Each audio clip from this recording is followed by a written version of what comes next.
That was the center of Black life in Indianapolis at the time.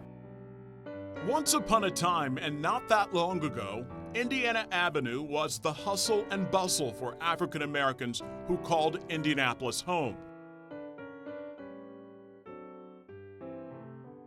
It was an area that African Americans could call their own. In the late 1800s, nearly 1/3 of Indy's African American population lived and worked on Indiana Avenue. Indiana Avenue and the surrounding area was a very thriving Black business community with churches, with businesses, with movie houses, with restaurants. Alelia Bundles has a front row seat to the history of Indiana Avenue.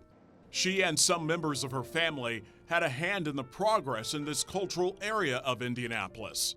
I am from 5 generations of women who either worked at the Walker Company or who tell the Walker story. Bundles is the great-great-granddaughter of Madam C.J. Walker. Walker was America's first Black woman self-made millionaire.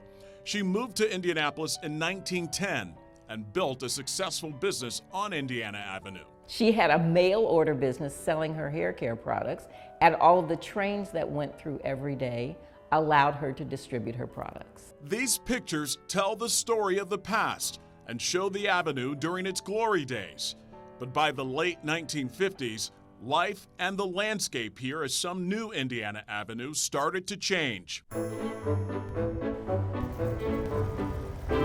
In cities all over the United States during the 1950s and 1960s, there began to be a desire to build highways to bring people in from the suburbs. Indianapolis was one of those cities. Who said that history isn't interesting and can't draw a crowd? And at this discussion put on by Indiana Landmark's Black Heritage Preservation Program, many people gathered to hear the untold story of Indiana Avenue. They also learned that from a combination of redlining and the need to build highways, many Black families and business owners were forced to leave what they started behind. The fact that Indiana Avenue was so close to downtown Indianapolis, being the kind of community that it was not seen as something positive for the city. Eunice Trotter is the director of the Indiana Landmark's Black Heritage Preservation Program. That loss in population had a direct impact on the businesses there. Bundles hopes with more conversation, planning, and work, Indiana Avenue won't ever be forgotten. All around the city, you see that there is a vision for making this a world-class city.